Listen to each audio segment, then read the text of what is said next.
सत्यदेवाय धीमहि प्रचोदयात्।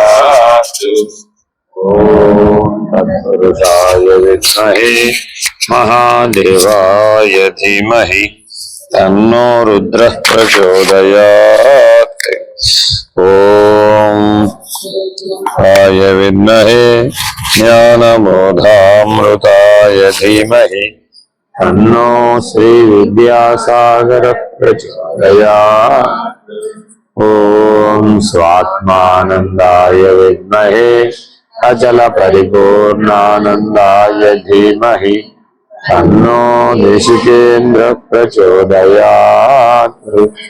ओम नमस्कंदाय विद्महे ऋषि साक्षात् धीमहि तन्नो प्रचोदयात्। हरि ओम श्री गुरुभ्यो नमः। हरि ओम। ओम नमो भगवते श्रीरामकृष्णाय। అనాత్మశ్రీ విగర్హణం. సాధారణంగా ఆత్మానాత్మ వివేకం రావాలి అంటే అనాత్మని గుర్తెరగాలి. గుర్తెరిగిన వెంటనే విడవాలి. అప్పుడు మాత్రమే అది వీలవుతుంది. నేను ఇప్పుడు గుర్తెరిగానండి, ఒక 50, 60, 70, 80, 90, 100 ఏళ్ల తర్వాత వదిలిపెడతానండి అన్నాడు అనుకోండి, ఇంకప్పుడు వదిలిపెట్టేది ఏముండదు. ఎందుకని అభ్యాసం అయిపోతుంది లోపల. అభ్యాసం అయిపోయినాక దాన్ని వదలటం కుదరదు. ఉదాహరణ చెప్తా. మానవుడు జన్మతః ఎలా పుట్టాడయ్యా అంటే సమ అనులోమ విలోమ ప్రాణాయామం చేయగలిగే శక్తితో పుట్టాడు. మన ప్రాణశక్తి సవ్యంగా నడవాలి అంటే సమ అనులోమ విలోమ ప్రాణాయామంతో గనక మనం జీవిస్తే పూర్ణాయుర్దాయం జీవించవచ్చు. అదే కాకుండా సమర్థవంతంగా పనిచేస్తుంది ప్రాణశక్తి. కానీ మనం దేనికి అలవాటు పడ్డాం? ఎగశ్వాస దగశ్వాస అంతే. అదే పూరకం రేచకం, పూరకం హరియో. కాబట్టి అది ప్రాణాయామం అవుతుందా? మరి అవదు. ఈ ఎగశ్వాస దేగశ్వాస ప్రాణాయామం అవదు. అందువల్ల మనం విజ్ఞాన శాస్త్రం కూడా పూర్తిగా కనుక్కున్నారు ఇప్పుడు. అందుకని వాళ్ళు they support meditation and pranayama. ఎందుకని మనం గాలి తీసుకోవడం వేగంగా తీసుకుంటున్నాం, వేగంగా వదిలేస్తున్నాం. తద్వారా మన ఊపిరితిత్తులలో 3 భాగాలు ఉంటాయి, అప్పర్లో, మిడిల్లో, లోయర్లో. మనం పై భాగం వరకు ఉపయోగించుకుంటున్నాం అంతే. కింద 2 భాగాలు అసలు వాడటంలా. అది ఇలా గాలి తీసుకునేది లేదు, వదిలిపెట్టేది లేదు. అప్పుడు మన కెపాసిటీ ఏమైపోయింది? తగ్గిపోయింది. అర్థమైందండి? అదే ఎవరైతే దీర్ఘ ప్రాణాయామం, ఎక్కువసేపు నెమ్మదిగా గాలి తీసుకోవడం, నెమ్మదిగా ఆపుకోవడం, నెమ్మదిగా వదలటం, నెమ్మదిగా ఆపుకోవడం, అలా 4 భాగాలని సమంగా చేయగలుగుతారు. అదే కాక ఎడమ నుంచి తీసుకోవడం, కుడికి వదలటం, కుడి నుంచి తీసుకోవడం, మళ్ళా ఎడమకు వదలటం. దీని అనులోమ విలోమ ప్రాణాయామం. మొదటిదేమో సమ ప్రాణాయామం, రెండవది అనులోమ విలోమ ప్రాణాయామం. ఈ 2 ప్రాణాయామాలు కూడా జ్ఞానానికి అత్యంత సహకారి. అంటే జ్ఞానం పొందాలనుకున్న వాళ్ళందరూ ఈ 2 ఆచరించడం మంచిది. తద్వారా మనోనిగ్రహోపాయం సులభంగా వస్తుంది. ఇప్పుడు ఎవరికైతే మాకు మనసు నిలబట్టం లేదండి అంటున్న వారు ఉన్నారే, వాళ్ళు డైరెక్ట్గా మనసు జోలికి వెళ్ళకూడదు. డైరెక్ట్గా వెళితే అది నిలబడదు. ఎందుకని గాలిని బంధించడం పిడికిలతో వీలవుతుందా? అవును.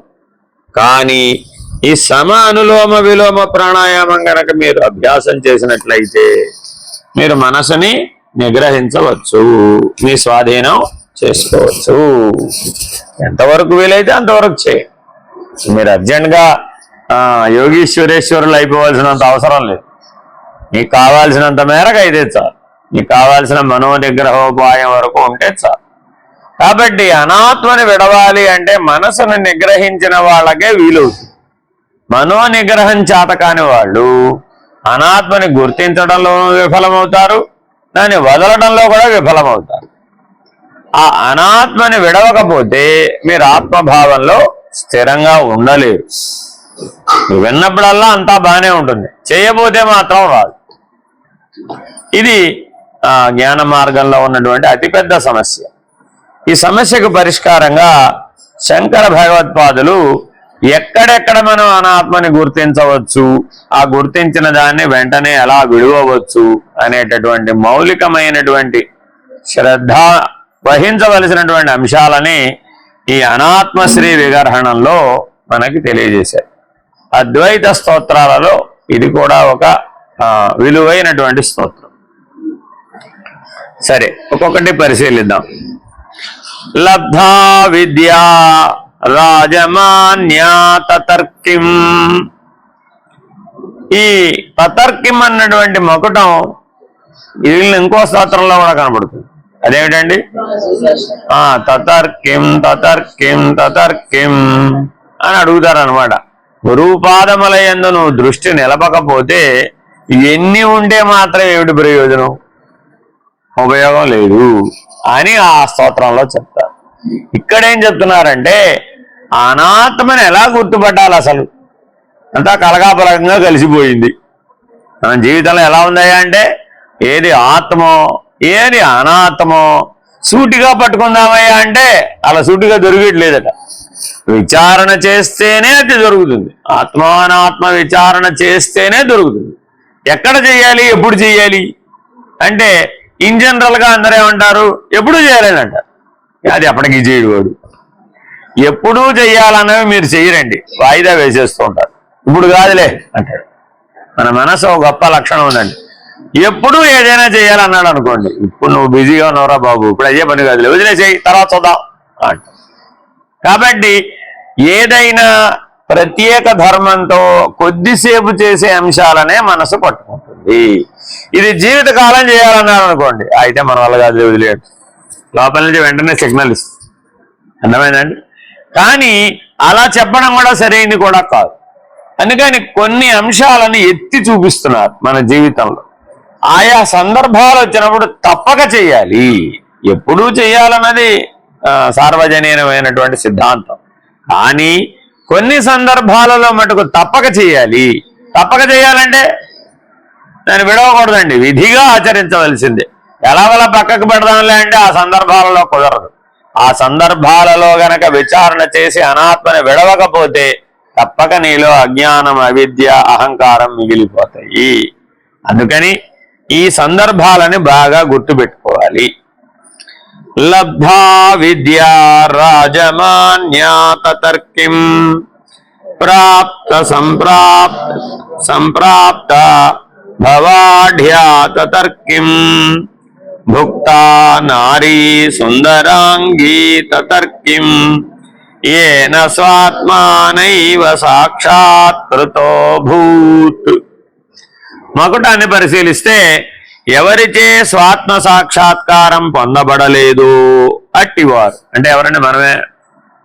ఆత్మ సాక్షాత్కారం పొందనటువంటి వారు ఎవరెవరైతే ఉన్నారో వారు రాజులచే గౌరవింపదగిన విద్య పొందబడినను. Very very important. మనం భౌతిక విద్యలు ఎన్నో నేర్చుకుంటాం కదా. ఆయా భౌతిక విద్యలకి ఎన్నో విలువైనటువంటి ప్రమాణాలు, గోల్డ్ మెడల్స్, సర్టిఫికెట్లు సమాజం గుర్తిస్తుంది కదా. అలాగే గవర్నమెంట్ కూడా గుర్తించవచ్చు. అలాగే మహా ఇంటర్నేషనల్ లెవెల్ ఇన్స్టిట్యూషన్లు కూడా వాటిని గుర్తించవచ్చు. నీకు పెద్ద పెద్ద రాజ ఉచిత సత్కారములు కూడా జరిగి ఉండవచ్చు. కానీ అవి ఆత్మ సాక్షాత్కారానికి ఉపయోగపడతాయా అని తర్కించుము. తతర్కిం. అర్థమైందండి? రెండవది, ప్రభావ సంపన్నమగు సంపద సంపాదింపబడినను. అంటే అర్థం ఏమిటి? ఏదో మొదట్లో పుట్టాడు ఒక అబ్బాయి, ఒక అమ్మాయి. పుట్టగానే వాడు కోటీశ్వరుడేనా? పుట్టగానే 1000 కోట్లు వచ్చి పడతాయి అంటావా? వాళ్ళ నాన్న కొట్టే వచ్చి పడతాయి. ఎలాగా? ఆ ఫేస్బుక్ ఆయన ఎవరో ఉన్నట్ట, వాళ్ళ అమ్మాయి పుట్టగానే 300 కోట్లు దానం చేసేదట వాళ్ళ అమ్మాయి పేరు మీద. అర్థమైందండి? ఏదో ఈ పేరు ఏదైతే మనకి ఎందుకు, ఇప్పుడు ఆ అమ్మాయి పుడుతూనే కోటీశ్వరులేనా కాదా? ఇప్పుడు ఆ దాన ఫలం ఆ జీవికి అందుతుందా? అందుతుందా? పుట్టగానే దానం చేశాడు, మరి ఎవరికి అందొచ్చు?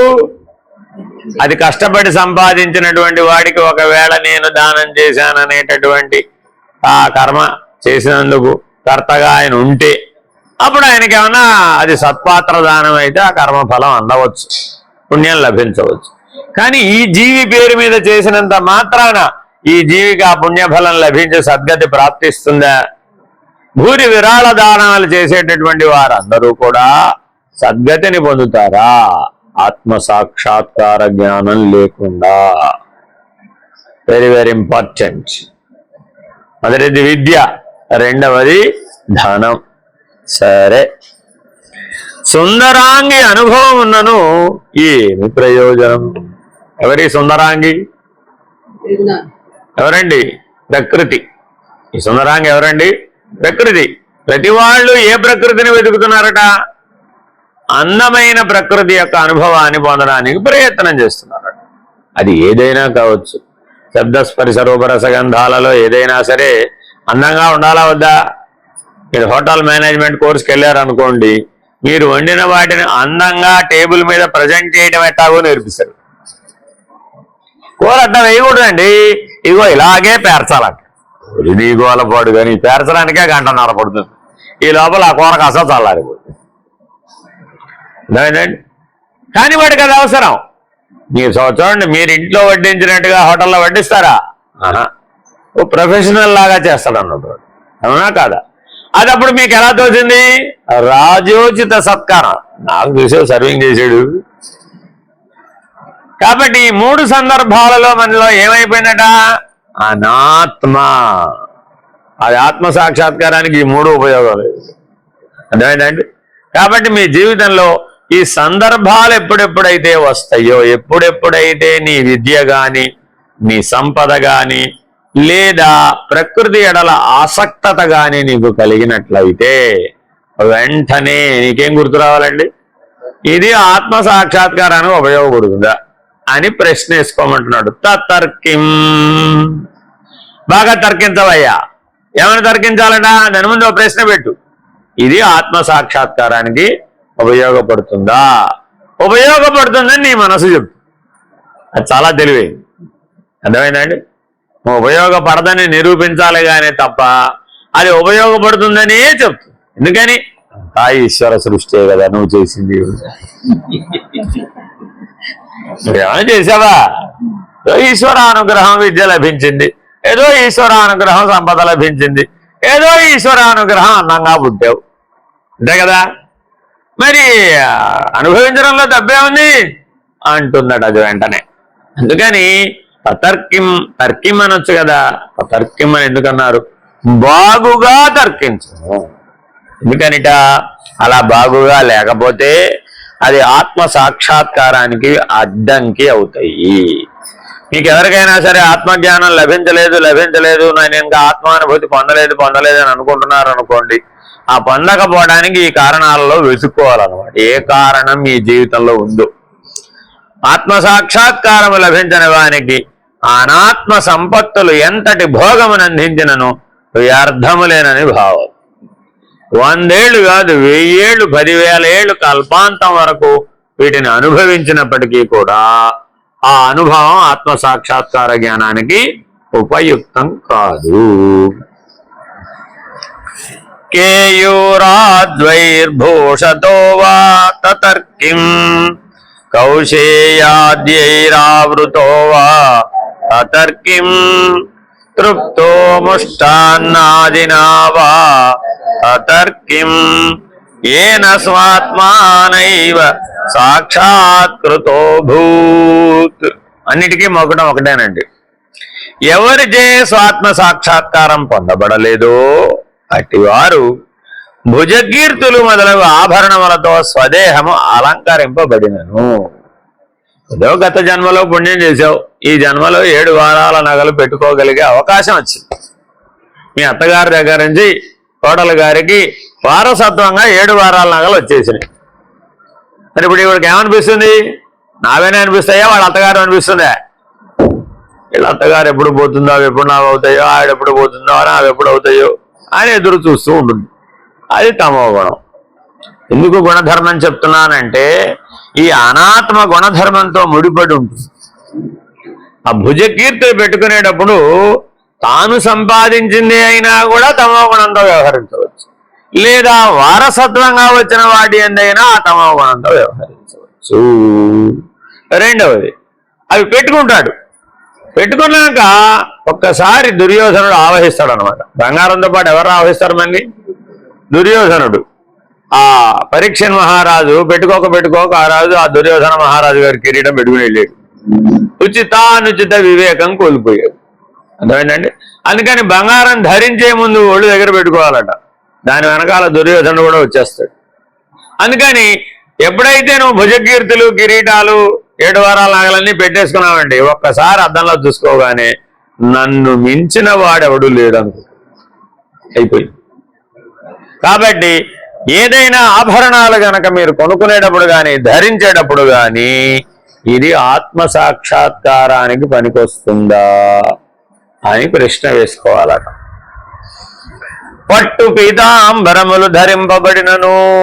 రెండవదండి, మనం ఆభరణాల దగ్గర బయట అవుతామా? కనీసం వారానికి 7 రోజులు కాబట్టి 7 ఎన్ని రంగులు ఉంటాయండి? పట్టు చీరలు ఎన్ని రంగులు ఉంటాయో నాకు తెలియదు, మరి నేను ఎప్పుడూ కొనలేదు. ఏమోనండి, FGRలో 7 రంగులు ఉంటాయని తెలుసు నాకు, విజ్ఞాన శాస్త్రంలో. కాబట్టి 7 వారాలకి 7 రోజులకి 7 రంగులు ఉంటాయని అనుకుందాం. 70 కూడా ఉండొచ్చు, అవి ఇవి కలిపి అడిదిప్పిడిది.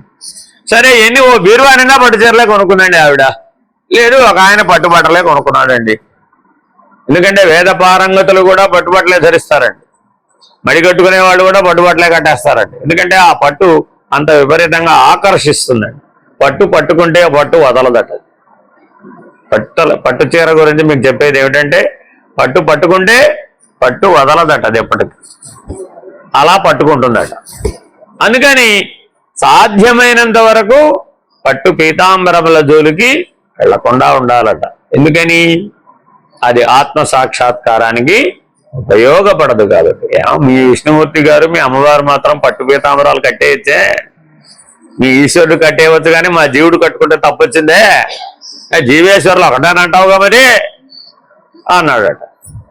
ఒరే, ఎక్కడ చెప్పాను ఎక్కడ అన్వయం చేసావు ఆలోచించండి. ఎక్కడో తత్వమసి మహావాక్యంలో అసిపదంలో పరబ్రహ్మ పదంలో సంగతి చెప్తే దాన్ని ఇప్పుడు ఎక్కడ అన్వయం చేశాడు? పట్టు పీతాంబరం దగ్గర అన్వయం చేశాడు. పట్టు పీతాంబరం కట్టుకున్నంత మాత్రాన జగజ్జన్యం అయిపోతావే? కావు కదా. కట్టనంత మాత్రాన జగజ్జననివి కావా? రెండింటికి అసలు సంబంధమే లేదు.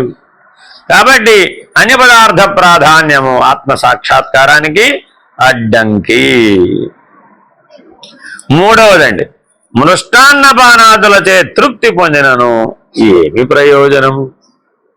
ఇప్పుడు మనకి వంట చేస్తున్నారే, సత్సంగాలకు వంట చేస్తున్నారా లేదా? వాళ్ళందరూ మీకు తృప్తిగానే వండి పెడుతున్నారంటారా? వాళ్ళనే కంటిన్యూ చేద్దామంటారా, మార్చేద్దామంటారా? కంటిన్యూ చేద్దామంటారా, మార్చేద్దామంటారా? కంటిన్యూ చేద్దామా? ఎందుకని? వాళ్ళు తృప్తిగా అన్ని ఏర్పాటు చేస్తారు కాబట్టి. తృప్తిగా మృష్టాన్నపానాదులు లభించను ఏమి ప్రయోజనము? ఆత్మ సాక్షాత్కార జ్ఞానమునకు ఉపయోగపడదు కదా. అర్థమైందండి?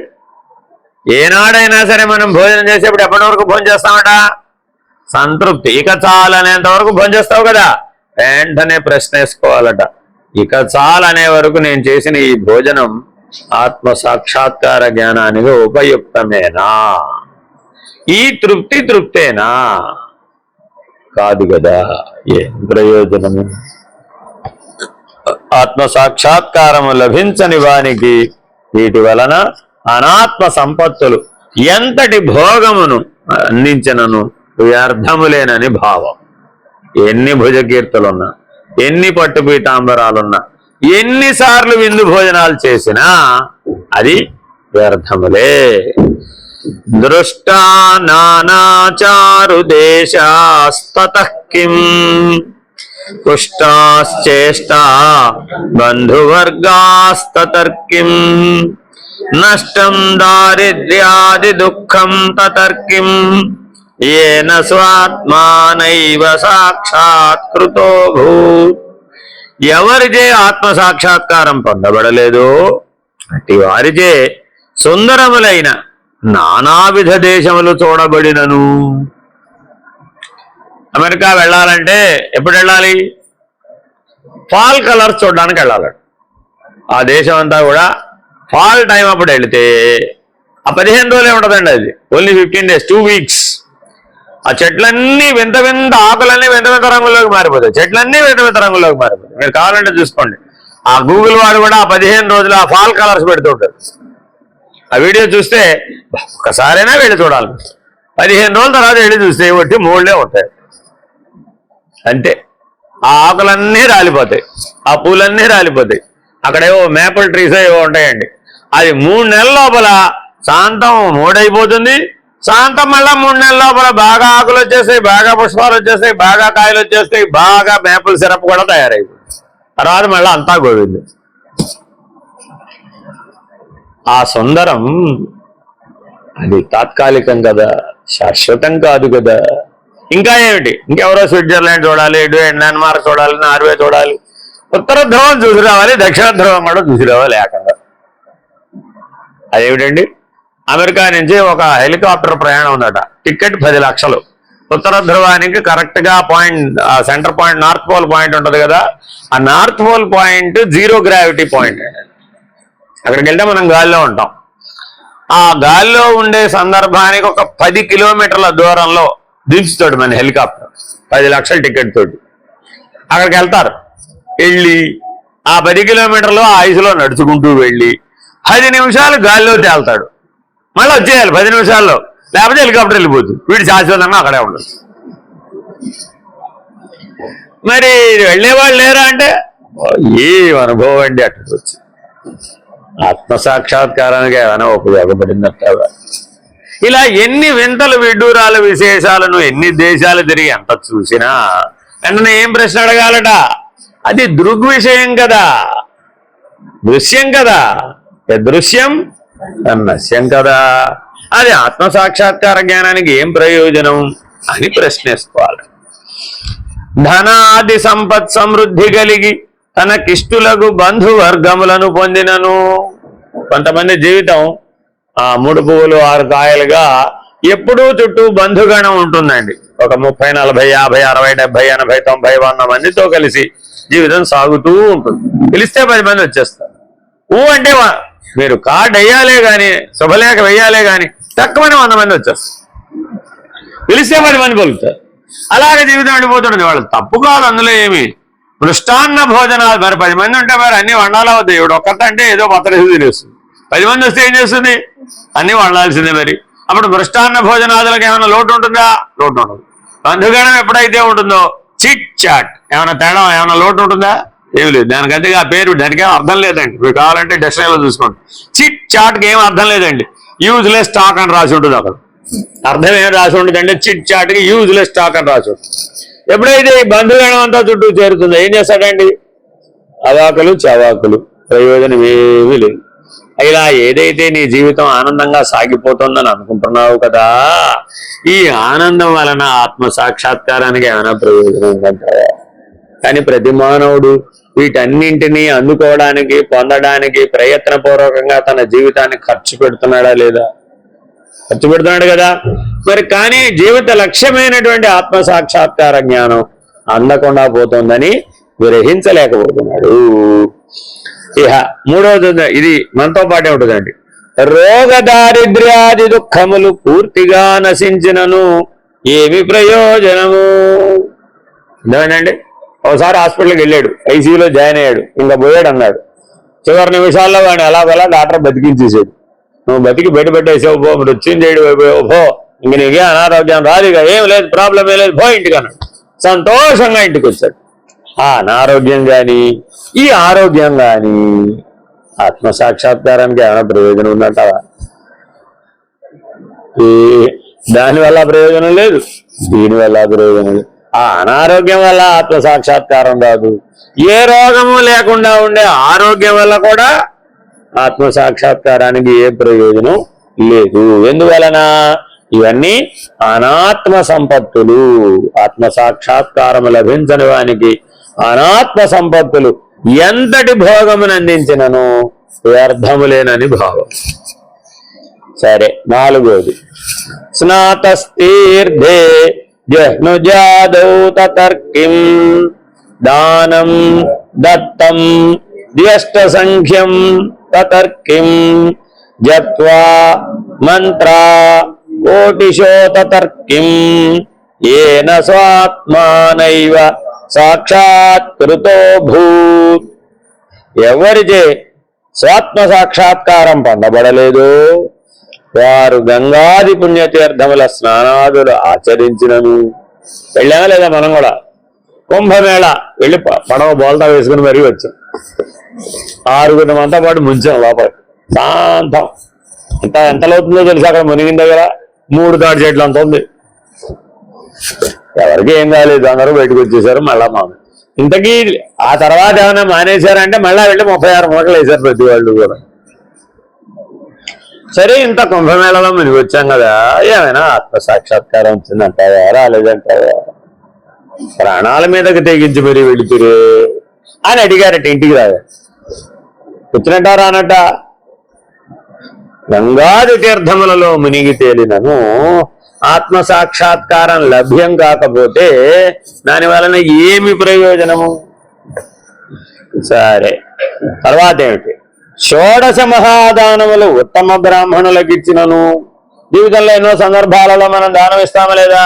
ఎవరికి ఇస్తాం? సాధ్యమైనంత వరకు ఉత్తమమైన వారికి, బ్రాహ్మణులకి దానం చేస్తాం. ఏదో వస్త్రదానమో, లేకపోతే ధనదానమో, ధేనుదానమో, హిరణ్యదానమో, ఎవరి శక్త్యానుసారం వారు. అదేంటంటే ప్రతిష్టలు వచ్చినప్పుడు కూడా మనం ఏదో చేస్తూనే ఉంటాం, అవునా కదా? మీరందరూ ఏదో ఇచ్చేస్తూ ఉంటారు, మేము కూడా ఇచ్చేస్తూ ఉంటాం. ఇచ్చేసాం. ప్రతిష్టలన్నీ చేసేసాం. షోడశ దానాలు కూడా ఇచ్చేసాం. ఆత్మసాక్షాత్కారం కలిగిందంటావా?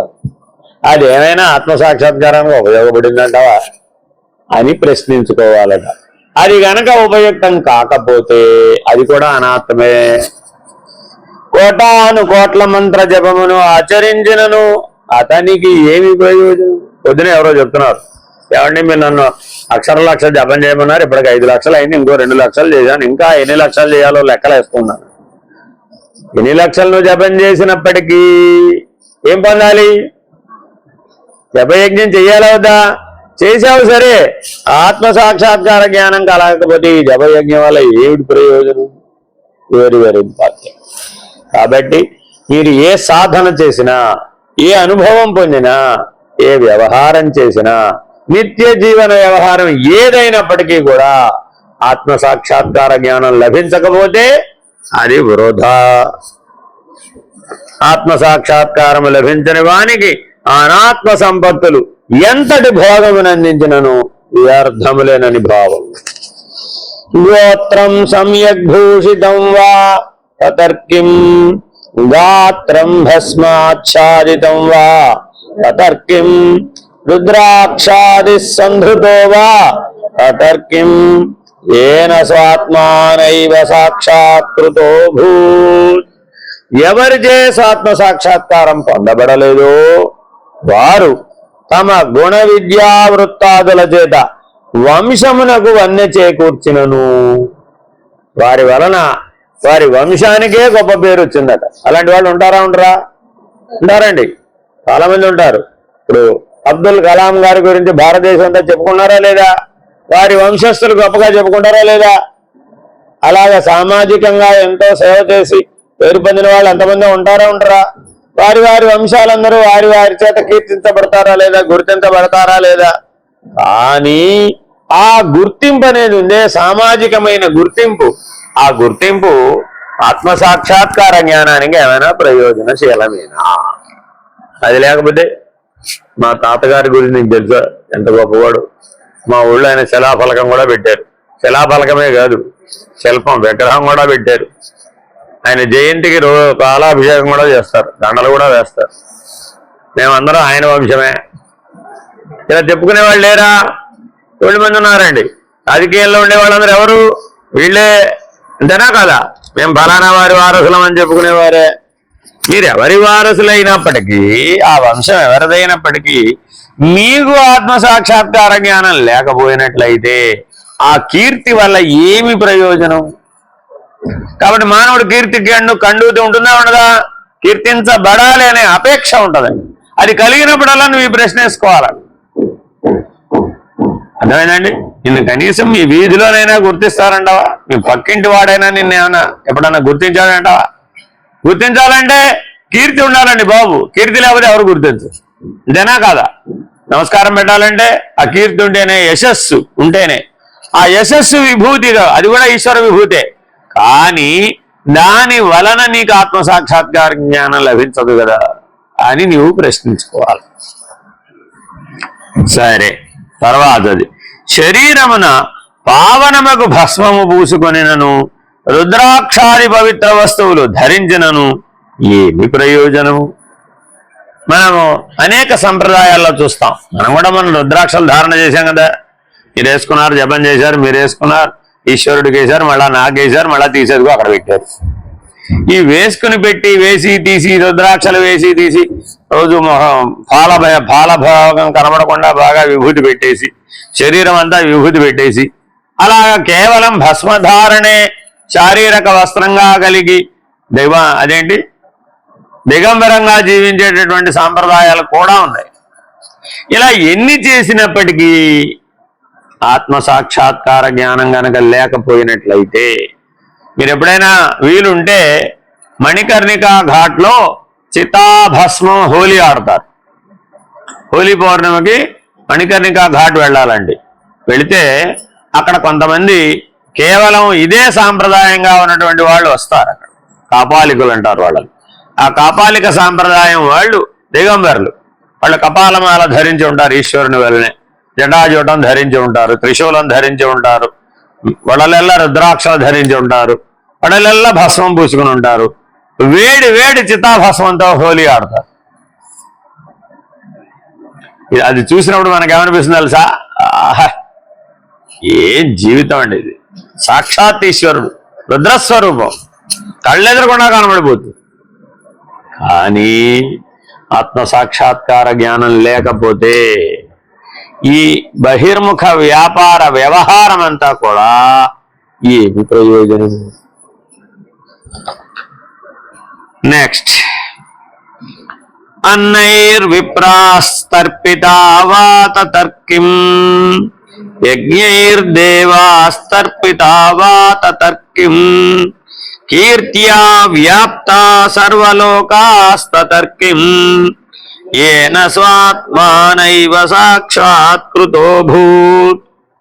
ఎవరిదే ఆత్మసాక్షాత్కారం పొందబడలేదు వారు మృష్టాన్నముతో సద్బ్రాహ్మణులను సమారాధించినను. మన చుట్టుపక్కల నారాయణ సేవ జరుగుతుంటుందా లేదా? నారాయణ సేవని పెట్టగానే ఎంతమంది వస్తారండి? కొన్ని వందలు వేల మంది వస్తారండి. అది అన్న సమారాధనే కదా. అలా ఎన్ని వేల మందికి లక్షల మందికి నువ్వు అన్నం పెట్టినప్పటికీ, పెట్టడం తప్పంటలేదు, అలా నువ్వు ఎంత పెట్టినప్పటికీ దాని వలన నీకు ఆత్మసాక్షాత్కార జ్ఞానం లభించకపోతే, అంటే ఆత్మసాక్షాత్కార జ్ఞానం కలిగి ఉండి ఇవన్నీ చెయ్యమని అర్థం, మానేమని కాదు. ఈ సత్కర్మలన్నీ దేని ప్రాధాన్యత చేయాలి? ఆత్మసాక్షాత్కార జ్ఞానం దృష్టి కలిగి ఉండాలి. ఆ ఆత్మసాక్షాత్కార జ్ఞానం మాత్రమే ప్రధానమని ఇవి చేసినట్లయితే వీటి పుణ్యఫలం, సుకృత ఫలం చేత ఆత్మసాక్షాత్కార జ్ఞానం పొందవచ్చు. కానీ నీకు ఆ దృష్టి లేకపోతే, ఆ లక్ష్యం లేకపోతే ఎన్ని లక్షల మందికి అన్నదానం చేసినా కూడా ఏమీ ప్రయోజనం ఉండదు. కావాలంటే మీకు మేము కాశీ వెళ్ళాం, మాతో పాటు చాలా మంది వచ్చారు. మీరంతా అన్నపూర్ణాదేవి సత్రం ఉందా లేదా? అక్కడికి వెళ్ళామా లేదా? అక్కడ ట్రిప్కి 1000 మంది కూర్చుంటారండి. ఆ సత్రంలో ఒక ట్రిప్కి 1000 మంది. ఒక ట్రిప్ 12 నిమిషాల్లో అవుతుంది. 12 నిమిషాల్లో 1000 మంది భోజనం చేసేస్తారండి. వడ్డన అయిపోతుంది, తిండం అయిపోతుంది, బ్యాచ్ లేచేస్తుంది, మళ్ళా కూర్చోబెడతారండి. అలాగా నిరతాన్నదాన ఘంటిక మోగుతూ ఉంటుంది అన్నపూర్ణాదేవి సత్రంలో. గంట మోగినప్పుడల్లా 1000 మంది వెళ్ళిపోయినట్టే. పొద్దున 10:30కి ప్రారంభిస్తారు భోజనం. సాయంత్రం రాత్రి జరుగుతూనే ఉంటుంది. రాత్రి 10:30 దాకా 12 గంటల పాటు ఎన్ని వేల మందో ఎన్ని లక్షల మంది తిన్నారో ఎవరికి తెలియదు. అదేమిటండి? అన్నపూర్ణాదేవి సత్రం అండి, అన్నపూర్ణాదేవి ప్రసాదం. కాశీ వచ్చి అన్నపూర్ణ ప్రసాదం తినకూడదు ఏంటండి? అక్కడ విశ్వేశ్వర దర్శనం ఎంతమంది అయితే చేస్తారో అందరూ అన్నపూర్ణ ప్రసాదానికి వస్తారు. ఎందుకండి మరి ఈ రకంగా ఎప్పటి నుంచి సాగుతోందండి అన్నాం. అబ్బోయ్ యుగ యుగాలుగా సాగుతోందండి బాబోయ్. ఆయన ఎవరో కాశీకి శాపం పెట్టారా లేదా? ఎవరైనా వ్యాస మహర్షి, ఆయనకి భోజనం ఎవరో పెట్టలేదట. ఇంత కాశీ క్షేత్రంలో నాకు అన్నం పెట్టరా అని చెప్పించకపోతే ఆగవయ్యా బాబు నేనున్నాను ఇక్కడ అని అన్నపూర్ణాదేవి ఆవిడ అన్నం పెట్టిందట. ఎప్పుడు వ్యాస భగవానుడు, ఎప్పుడు కలియుగం, అప్పటి నుంచి ఇప్పటిదాకా అన్నం పెడుతూనే ఉన్నారు. ఆత్మ సాక్షాత్కార జ్ఞానం కలిగినట్టేనా అని అన్నం తినే ముందు ప్రశ్నించుకోవాలి. అన్నం తిన్నా కూడా ప్రశ్నించుకోవాలి. అలా కనుక నువ్వు ప్రశ్నించుకోకపోతే అన్నం తినడం, అన్నం పెట్టడం ఇత్యాదులు అదేగా సమారాధన అంటే. సమ ఆరాధన, నీతో సమంగా వారిని చూడటం, అతిథి దేవో భవగా చూడటం. యజ్ఞ అనుష్ఠానములచే దేవతలను తృప్తులను చేసినను. మనం అందరం పౌర్ణమికి హోమం చేస్తున్నామా లేదా? ఎవరి కోసం? దేవతాతృప్తి. అదేనండి, అభిషేకాలు, అర్చనలు, ఆరాధనలు, హోమాలు, యజ్ఞాలు ఇవన్నీ ఎవరి కోసం? సమిష్టి సూక్ష్మంలో ఉన్నటువంటి దేవతలను సంతృప్తిపరచడానికి. సరే, ఇవన్నీ బాగా చేసావా చేయలేదా? కృత్య చాంద్రాయణాది వ్రతములతో సహా అనేక యజ్ఞాలు, అనేక అంతర్ముఖ యజ్ఞాలు, అంతర్యాగములు కూడా చేసావు. కానీ జపయజ్ఞం చేశావు, ఇంకేమిటండి ప్రాణాయామ యజ్ఞం చేశావు, స్వాధ్యాయ యజ్ఞం చేశావు, బ్రహ్మయజ్ఞం కూడా చేశానని అనుకుంటున్నానండి. 32 ఏళ్ల నుంచి ఇదే ఉద్యోగంలో ఉన్నాను అన్నాం. సరే, ఆత్మ సాక్షాత్కార జ్ఞానం కలిగిందంటావా లేదంటావా? కలగలేదా? అయితే అదంతా వేస్టే. కాబట్టి కర్మకి లక్ష్యం ఏమిటి? ఆత్మ సాక్షాత్కార జ్ఞానమే. సరే, సర్వలోక వ్యాప్తమగు కీర్తిని ఆర్జించను. సర్వలోక వ్యాప్తం అంటే ఇక్కడెక్కడో భూలోకంలో చేసినటువంటి నీ కీర్తి, యశస్సు, ఈ యజ్ఞాలు యాగాలు చేసి దేవతలను సంతృప్తిపరిచాడు కదా, ఆ దేవలోకాలలో కూడా ఈయన గురించి చెప్పుకుంటారు. అర్థమైందండి? మనం అందరం స్వర్గంలో ఎంతకాలం ఉండొచ్చు? మనమందరం స్వర్గంలో ఎంతకాలం ఉండొచ్చు? అసలు స్వర్గానికి వెళ్తామంటారా, మనం వెళ్ళమంటారా? స్వర్గానికి వెళ్దామంటావా, నరకానికి వెళ్దామంటావా? అసలు ముందు చెప్పు. స్వర్గానికి వెళ్దామంటా, నరకానికి వెళ్దామంటావా? ఎక్కడికైనా వెళ్ళొచ్చు. సుకృత బలం చేత స్వర్గానికి వెళితే, దుష్కృత బలం చేత నరకానికి వెళ్తాం. సరే, అక్కడైనా ఇక్కడైనా ఎంతకాలం ఉంటాం? అది చెప్పు ముందు. దానికి ఒక ప్రమాణం చెప్పారండి. అందుకే శాస్త్రం తెలిసి ఉండడం చాలా అవసరం. ఎంతకాలం ఉంటావయ్యా అంటే, నీ పేరు ఎంతకాలం అయితే ఎవరైనా చెప్పుకునేట్టయితే అంతకాలం నువ్వు అక్కడ ఉంటావు. నీ పేరు ఎవరు చెప్పుకోలేదనుకోండి, ఇంతే సంగతులు, మళ్ళీ వచ్చేస్తుంది. కాబట్టి అక్కడున్న దేవతలు ఏం గమనిస్తూ ఉంటారటయ్యా అంటే, నీ పేరు ఈ భూలోకంలో ఎవడైనా చెప్పుకుంటున్నాడా లేదా అని గమనిస్తారు. అందుకని మన టెక్స్ట్ పుస్తకాల్లో అశోకుడికి శాశ్వతంగా స్వర్గం రావాలని అశోకుడు చెట్లు నాటించనని రాయించేసి చదువుకున్న పిల్లలందరూ అశోకుడు చెట్లు నాటించు, అశోకుడి మీద తెలుస్తూ ఉంటాడు అంతే. తరతరాలు ఎన్ని తరాలు చదివామో అశోకుడు చెట్లు నాటించాలని. అమ్మా మనం మన పేరు ఎవరు చెప్పుకుంటారు? మళ్ళీ ఏమన్నా మనం అర్థమైందండి? కాబట్టి చాలా జాగ్రత్తగా ఇటువంటి పనులు చేసేటప్పుడు ఆలోచించాలట.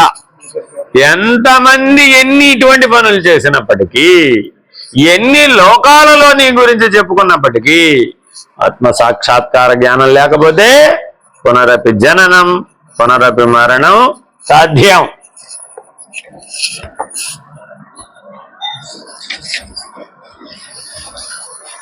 కాయ క్లిష్టశ్చోపవాసై స్తతః కిం లబ్ధ్వా పుత్రా స్వీయ పత్న్యాస్తతర్కిం ప్రాణాయామ సాధితో వా తతర్కిం ఏన స్వాత్మానైవ సాక్షాత్కృతో భూత్.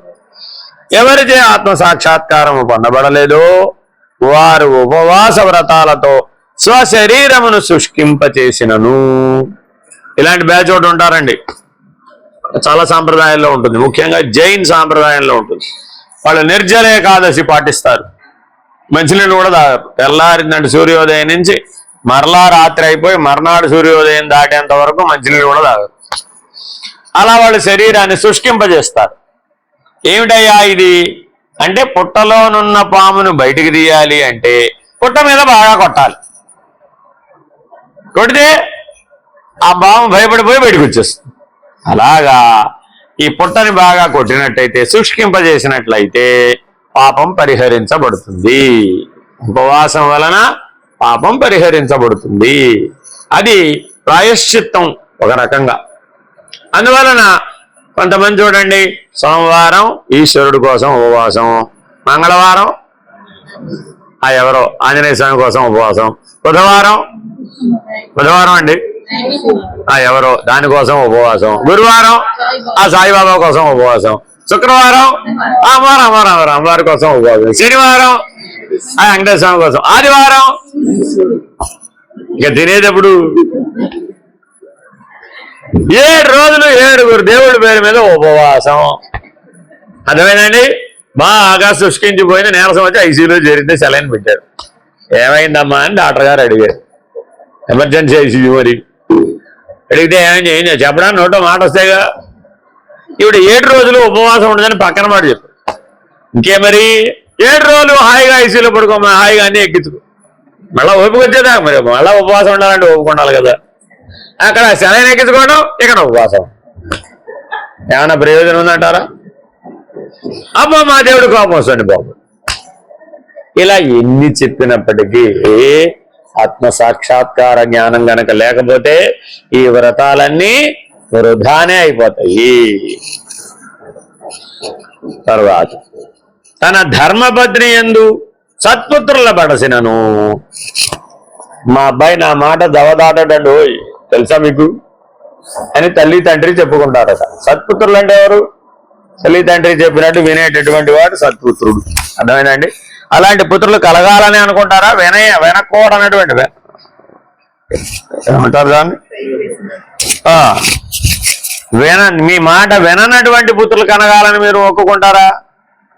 భగవంతుడి దగ్గరికి వెళ్ళారండి నూతన వధూవరులు, సత్సంతానం కావాలని ప్రార్థిస్తారంటావా? లేకపోతే రావణ కుంభకర్ణాదులు పుట్టాలని ప్రార్థిస్తారంటావా? రాముడు కృష్ణుడు పుట్టాలని ప్రార్థిస్తాడంటావా? రావణ కుంభకర్ణాదులు పుట్టాలని ప్రార్థిస్తాడంటావా?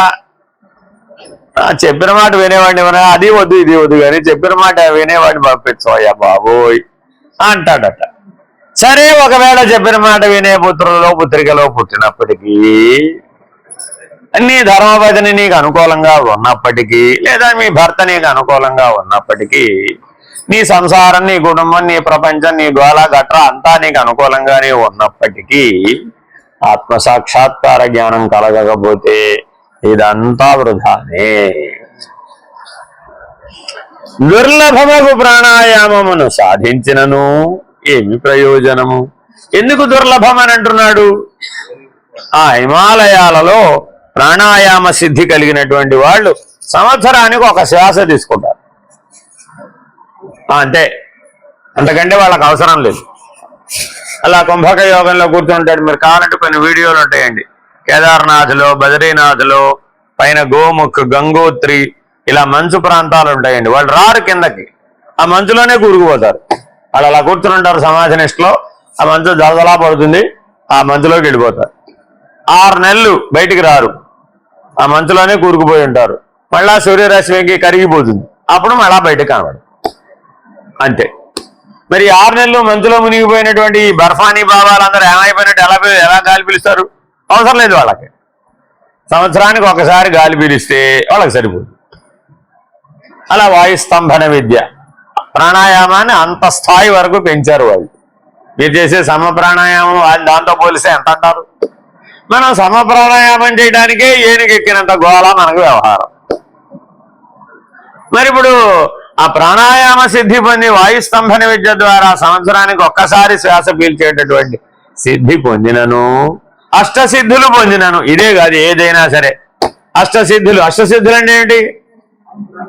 అణిమ, మహిమ, లఘిమ, గరిమ, మీకు అవన్నీ బాగా తెలుసు. అలా అవన్నీ మీరు ఎన్ని తెలుసుకున్నప్పటికీ, ఎన్ని సాధించినప్పటికీ ఆత్మసాక్షాత్కార జ్ఞానం కనుక లేకపోయినట్లయితే ఈ ప్రయోజనం. యుద్ధే శత్రుర్నిర్జితో వా తతర్కిం భూయో మిత్రై పూరితో వా తతర్కిం యోగై ప్రాప్తా సిద్ధయో వా తతర్కిం ఏన స్వాత్మానైవ సాక్షాత్కృతో భూత్. ఎవరిచే స్వాత్మ సాక్షాత్కారం పొందబడలేదో వారు యుద్ధమున దుర్జయులకు శత్రువులను జయించినను. ఎవరండి మన జీవితంలో దుర్జయులకు శత్రువులు ఎవరైనా ఉన్నారా? జయించడానికి వీలు కానటువంటి శత్రువులు. కోడలు గారు వచ్చే వరకు అత్తగారిదే సామ్రాజ్యం. కోడలు గారు వచ్చిన తర్వాత తెలుస్తుంది అత్తగారి వ్యవహారం అంతా. ఇద్దరికి సూటీ పోటీ పడుతూ ఉంటుందే ఉండదా? ఎందుకని? అత్తగారికి కోడలు శత్రువు, కోడలు గారికి అత్తగారు శత్రువు. ఈవిడ ఆవిడదే నా మాట పై మాట, నీ మాట పై మాట, నా మాట చెల్లుతుందా, నీ మాట చెల్లుతుంది అని వాళ్ళందరూ దుర్జయులకు శత్రువులే. వీళ్ళు పోటాడుకుంటూనే ఉంటారు. ఈ చిన్న విషయం ఉపమానం. పెద్ద ఉపమానం ఇప్పుడు మన భూమండలం మీద పెద్దన్న గారు ఎవరు? భూమండలంలో పెద్దన్న గారు ఎవరు? అమెరికా. వారి మాట అందరూ వినాలా వద్దా? వినాల్సిందే, వినకపోతే ఊరుకోవాలి అంతే. అది కూడా దుర్జయులకు శత్రువులే, జయించడానికి వీలు కాదు. వాళ్ళ సంపద అపారం, వాళ్ళ ఆయుధాలు దుర్భేద్యం. ఏమన్నా అంటే నీ మీద బాంబు వేస్తానట్టు. మరేం చేస్తాం? చాలా జాగ్రత్తగా ఇవన్నీ ఆలోచించాలి. మరి ఇలా నీ దగ్గర ఎంత బలమైనా ఉండవచ్చు, శత్రువులను జయించడానికి కావాల్సినటువంటి ఎంత బలమైనా నీ దగ్గర ఉండవచ్చు, ఎంత ఆయుధ సంపత్తి అయినా ఉండవచ్చు, ఎంత మేధో సంపత్తి అయినా ఉండవచ్చు. కానీ ఆత్మ సాక్షాత్కార జ్ఞానం లేకపోయినట్లయితే ఇవన్నీ కూడా నిష్ప్రయోజనం. నా మాట పై మాట అయింది చూసావా అని జీవితంలో సంతోషపడ్డ సందర్భాలు మానవుడికి ఎన్ని ఉంటాయంటారు? గోల్డ్ ఉంటాయండి. మీ స్నేహితుల దగ్గర, మీ కుటుంబంలో, మీ పరివారంలో, మీ చుట్టుపక్కల ఉన్న వారిలో, మీ బంధుగణంలో ప్రతి సందర్భంలో మీ మాట నెగ్గాలని, మీ మాటే రైట్ అయినదని బలమైన అభిప్రాయం ఉంటుంది. నేను ఎప్పుడు సత్యమే మాట్లాడతాను. ఆయన నెత్తి మీద కొబ్బరికాయ గుడ్డట్టు పట్టు. సత్యం బ్రూయాత్ ప్రియం బ్రూయాత్ సత్యం అప్రియం నా బ్రూయాత్. సత్యం మాట్లాడాలి కానీ ప్రియంగా మాట్లాడాలి. అంతేగాని అప్రియమైనటువంటి సత్యం మాట్లాడరాదు, ప్రియమైన అసత్యం మాట్లాడరాదు. కానీ మరి మానవులందరూ దాన్ని పాటిస్తున్నారా? మాట్లాడగలిగేది మానవుడు ఒక్కడే. కానీ ఆ జయించాలి, ఎదుటివాడి మీద నా చేయి పై చేయి అవ్వాలి అనే బలమైనటువంటి అహంకారం, పట్టుదల, పంతం, మరి ఇవన్నీ ఉంటే ఆత్మసాక్షాత్కార జ్ఞానం వస్తుందంటారా? ఎలా వస్తుందండి? ఏమి ప్రయోజనము వీటి వలన? మాటి మాటికి నూతన మిత్ర బృందములతో పరివారింపబడుతున్నాను. ఎప్పటికప్పుడు ఏం చేస్తుంటాడండి? Friend circle. కొంతమందికి ఈ దుర్వ్యసనం ఉంటుందండి. ఎక్కడికి వెళితే అక్కడ ఫ్రెండ్స్ ఉంటారు. వాడు మీరు ఎక్కడ కావాలో చెప్పు, అక్కడ మన వాళ్ళు ఉన్నారంటారు. మీరు ఏదన్నా చెప్పు. అక్కడెక్కడో అదేమిటి ఆ పసిఫిక్ మహాసముద్రంలో దీపకల్పం ఉందట, అక్కడెక్కడో శివాలయం ఉందట. ఎక్కడండి అది? ఏదో ఆ పేరు నాకు గుర్తులేదు. ఆయన ఒకడే అమెరికన్ ఎవరో ఇక్కడికి వచ్చాట, భారతదేశం వచ్చి కాశీలో శివలింగం పట్టుకెళ్ళి ఆయన శివదీక్ష తీసుకుని అక్కడికి వెళ్ళి శివాలయం కట్టాడు. హవాయో ఏదో మొత్తం అది ఆ పశ్చిమ మహాసముద్రంలో ఎక్కడో మూల ఉందట. అది అక్కడికి వెళ్ళాలి, ఆ శివాలయం చూడాలి. అక్కడ మన వాళ్ళు ఉండదు తెలుసు. మీ మిత్రులకు చెప్పారు అనుకోండి, వెంటనే వాడు ఏం చేస్తాడు? అక్కడ మనవాడు ఉన్నాడు, నీకు కావాలంటే చెప్పి రికమెండేషన్ ఇప్పిస్తా. ఇలా మిత్రులు ఎక్కడ పెడితే అక్కడ సృష్టించుకోవడం, నూతన మిత్రులను సంపాదించుకోవడం చాలా సులభం కాదండి. దానికి చాలా హార్ట్ కావాలి, హార్ట్ కూడా కావాలి. కొట్టి హార్ట్ ఉంటే చాలు. మీ మిత్రులకి హార్ట్ కూడా ఉండాలి. అంటే వాడికి ఎన్ని దుర్వ్యసనాలు ఉన్నాయి, నీ కూడా అన్ని దుర్వ్యసనాలు ఉండాలి. వాడికి ఎన్ని లక్షణాలు ఉన్నాయి, నీ కూడా లక్షణాలు, లేకపోతే వాడు మిత్రుడు అవ్వడం. అర్థమైందండి? వాడికి వాచా దోషం ఉందనుకోండి, నువ్వు కరెక్ట్గా మాట్లాడావన్నారు, తప్పు మాట్లాడావంటే వాడు పోయింది మిత్రతో. విమర్శిస్తే మిత్రులు ఉంటారా? ఉండరు కదా. వాడు ఏం చేసినా రైట్ రైట్ అని ఉన్నారు. అలా అనగలుగుతావా? అలా అనలేవు. కాబట్టి నీకు మిత్రులు ఎవరు? ఒకవేళ నీకు సహస్రాధికమైనటువంటి మిత్రులు ఉన్నప్పటికీ ఆత్మసాక్షాత్కార జ్ఞానం కలగకపోతే ఏమి ప్రయోజనము? ఈ మాట ఎందుకు చెప్తున్నానంటే, నిలయం వచ్చిన వాళ్ళందరూ కూడా ప్రతిసారి వచ్చినప్పుడల్లా ఒక 10 మందిని కొత్త మిత్రులు చేసుకుంటూ ఉంటారు. అంటే ఎందుకు వచ్చారు మీరు అసలు ఇక్కడికి అనేది గుర్తుంచుకోవాలి. అర్థమైందండి? నేను కూడా సత్సంగాలు ప్రారంభించినప్పుడు నా నెంబర్ వేసుకోండి అంటే నేను వేసుకోవడం మొదలుపెట్టానండి. ఈ నెంబర్లు వేసుకునే గోళ నాకేమిట్రా బాబు అనుకున్నా. దీనికి ఒక పరిష్కారం కనిపెడదాం అనుకుని ఓపెన్ గా నా నెంబర్ చెప్పడం మొదలుపెట్టాను. ఏం చేశారు వీళ్ళందరూ? నోట్ చేసుకుని ప్రతివాడు రింగ్ చేయడం మొదలుపెట్టారు. ఏమిటయ్యా అంటే మీ నెంబర్ నోట్ చేసుకున్నానండి, అందుకని రింగ్ చేశాను. నోట్ చేయడానికి రింగ్ చేయటం మీకు తెలియాలి కదండి, నేను నోట్ చేసుకున్నట్టు. నువ్వు నోట్ చేసుకున్నా నాకు తెలియటం. ఇలాగ ఎవరెవరికో ఏమేమో రకరకాల లక్షణాలు ఉంటాయి వాళ్ళకి. అవన్నీ యాక్సెప్ట్ చేస్తేనే స్వామీజీ, లేకపోతే ఆయనకు ఓర్పు లేదండి, సహనం లేదండి, అందరినీ కోపడతాడండి, ఇలా ఏమిటేమిటో అంటాం. కానీ నా గోళ ఏమిటి? ఇదంతా నీకు ఎందుకయ్యా బాబు? నువ్వు దేనికోసం వచ్చావు అది పట్టించుకో. ఆత్మసాక్షాత్కార జ్ఞానం కదా నీకు కావాల్సింది. అసలు అది పోయి మిగిలినవన్నీ ఉండిపోతాయి. మీ ఇంట్లో బాగా పుస్తకాలు ఉంటాయి, మీ ఇంట్లో బాగా పూజలు ఉంటాయి, బాగా వ్రతాలు ఉంటాయి, బాగా సాధనలు ఉంటాయి, బాగా అన్నీ ఉంటాయి. కానీ అసలైంది మాత్రం లేకపోతే మీ శరీరంలో నుంచి గుండె ఒకటి తీసి పక్కకు పెట్టేద్దామండి. ఆ శరీరం వల్ల ఏమైనా ప్రయోజనం ఉందంటారా? లేదా? అదేమిటి మిగిలిన ఉన్నాయి కదా. అలాగే మానవ జీవితానికి ఇలా ఎన్ని ఉన్నప్పటికీ ఆత్మ సాక్షాత్కార జ్ఞానం లేకపోతే, ఆ హృదయం లేకపోతే ఏం ప్రయోజనమో ఇది కూడా అంతే. సరే, ఇంకా యోగాభ్యాసము చేసి సిద్ధులు సంపాదించను వాటి వల్ల ఏంటి ఆల్రెడీ చెప్పేశాం. సరే, అబ్ధిపద్భ్యాలంఘ్రితో వా తతర్కిం వాయుకుంభే స్థాపితో వా తతర్కిం మేరుపాణావుద్ధృతో వా తతర్కిం ఏన స్వాత్మానైవ సాక్షాత్కృతో భూత్. ఎవరిచే ఆత్మ సాక్షాత్కారం పొందబడలేదో వారు పాదములతో సముద్రమును దాటగలిగినను. ఒక ఆయన ఏ సిద్ధి సంపాదించాడండి? నీళ్ల మీద నడుచుకుంటూ వెళ్ళిపోగలడు ఆయన. అర్థమైందా? అది కూడా ఒక యోగ సిద్ధే. సరే, దానివల్ల ఏమైనా ప్రయోజనం ఉందా? రామకృష్ణ బోధామృతంలో దక్షిణేశ్వరంలో పరమహంస గారు కూర్చొని ఉంటారండి. ఆ ఒడ్డు మించి ఒడ్డుకు ఒక ఆయన నీటి మీద నడుచుకుంటూ వచ్చేస్తాడు. ఇది మీ కథ అందరూ చదివింది. స్వామి చూసారా, నేను నేటి మీద నడుచుకుంటూ వచ్చాను అన్నట్టు. అయ్యయ్యో, నీ తపశ్శక్తి అంతా. దాని విలువ ఎంత ఇప్పుడు? ఆ రోజుల్లో 3 అణాలు. అణా అంటే 6 పైసలు. 3 ఆరులు 18 పైసలు విలువ. 3 అణాలకు వెలగట్టావా ఇంత తపశ్శక్తిని? దీని ఏదో దైవ సాక్షాత్కారానికి ఉపయోగిస్తే పోయేది కదా, ఆత్మ సాక్షాత్కారానికి ఉపయోగిస్తే బాగుండేది కదా అన్నారట పరమహంస. కాబట్టి మనకి ఏదైనా బలం ఉంటే ఆ బలాన్ని ఏం చేయాలట? సద్వినియోగం చేయాలి. ఎప్పుడవుతుంది? జ్ఞానాన్ని సంపాదిస్తే. గాలిని ఒక పాత్రలో నిలువబెట్టగలిగినను. ఆక్సిజన్ సిలిండర్ ఒక పాత్రైనా కాదా? అందులో గాలిని బంధించామా లేదా? అవసరమైనప్పుడు వాడుకుంటున్నామా లేదా?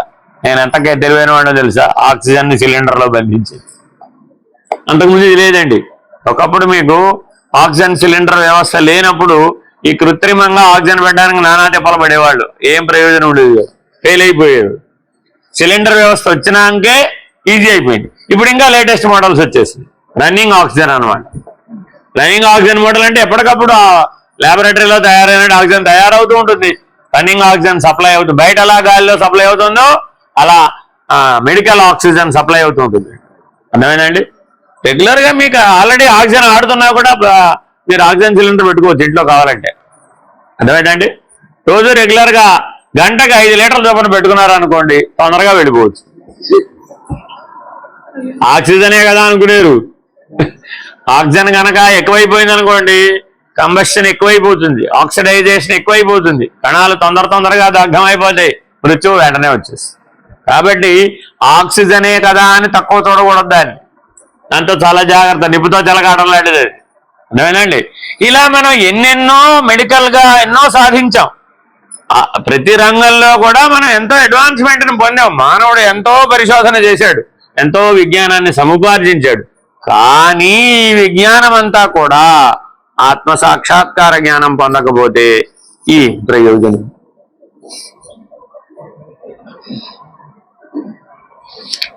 కుంభక ప్రాణాయామమున నిరోధింపగలిగినను, మేరు పర్వతమును అరచేతిలో పెట్టుకొని ఎత్తగలిగినను.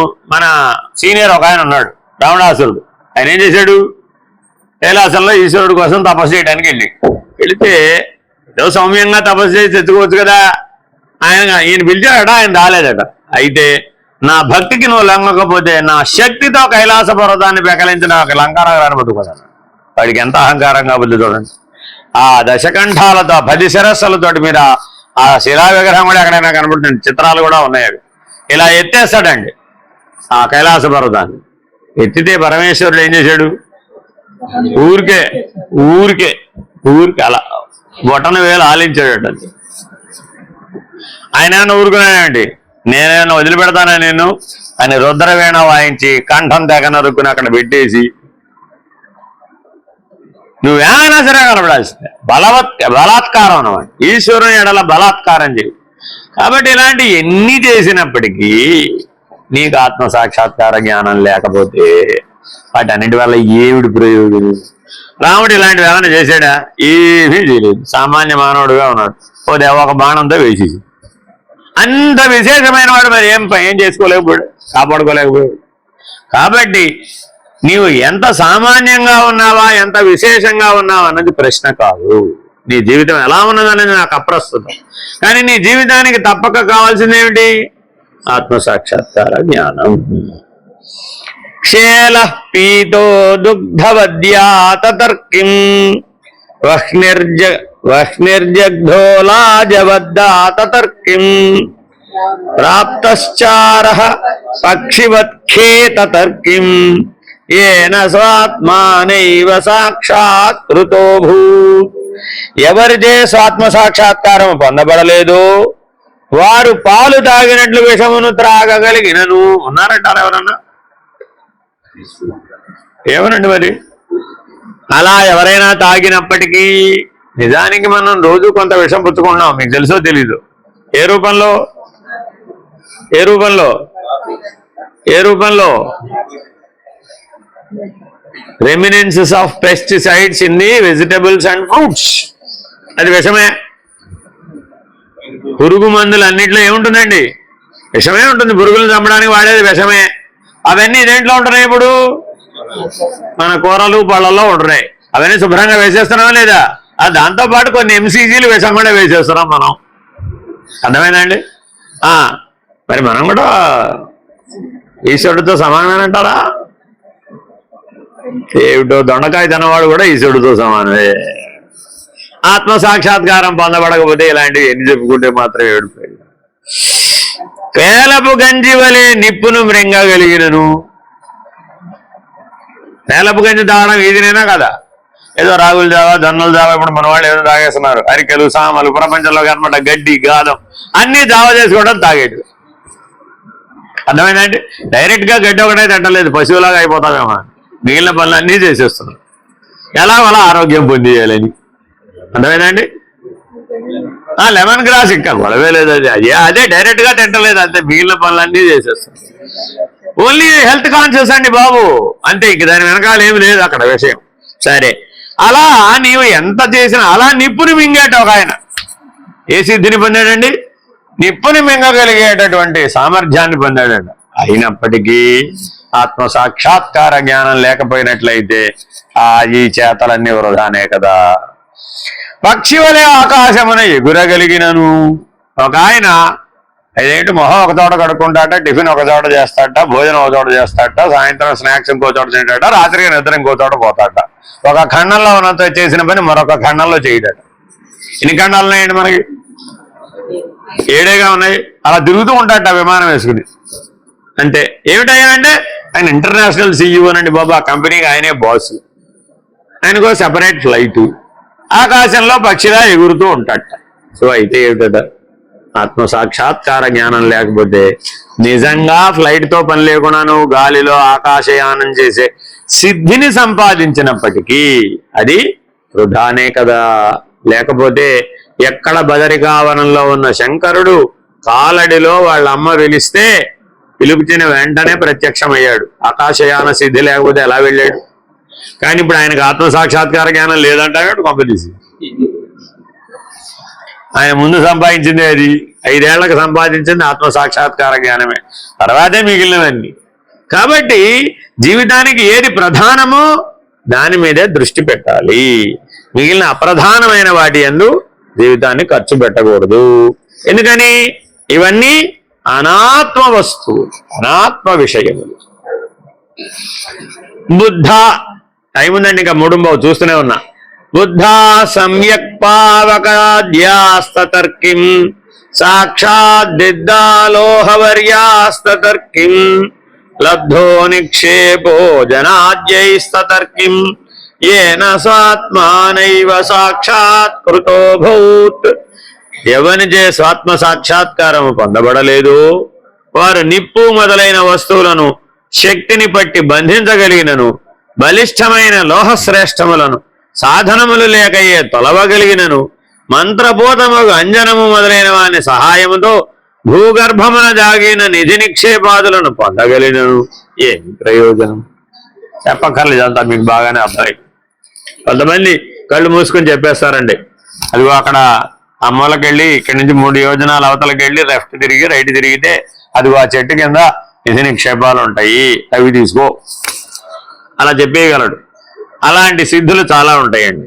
అలాంటివి ఎన్ని ఉన్నప్పటికీ అవన్నీ కూడా గుడి గవ్వతో సమానమే తప్ప, కూటికోడి అంటారు హిందీలో, పగిలిపోయినటువంటి గవ్వతో సమానమే తప్ప ఆత్మ సాక్షాత్కార జ్ఞానానికి ఏ మాత్రం ఉపయోగపడదు. భూపేంద్రత్వం ప్రాప్తముర్వ్యాం స్తతర్కిం దేవేంద్రత్వం సంభ్రతం వా తతర్కిం ముండీంద్రత్వం చోపలబ్ధం తతర్కిం. ఎవరిచే స్వాత్మ సాక్షాత్కారం పొందబడలేదు వారిచే సమస్త భూమండలాధిపతిత్వము పొందబడినను. అంటే అర్థం ఏంటి? అన్ని రాజ్యాలు జయించేశాడు అలెగ్జాండర్ లాగా, ప్రపంచ విజేత. అయినప్పటికీ ఆత్మ సాక్షాత్కార జ్ఞానం పొందబడలేదు. ఆయన భారతదేశంలో ప్రవేశించగానే ఎవరు కనబడారు ఆయనకి? ఓ యోగి, ఆత్మ సాక్షాత్కారం పొందిన యోగి కనబడ్డాడు. ప్రపంచ విజేత అలెగ్జాండర్ వచ్చాడని చెప్పు పో అన్నాడు. సైనికుడు వెళ్ళి చెప్పాడు.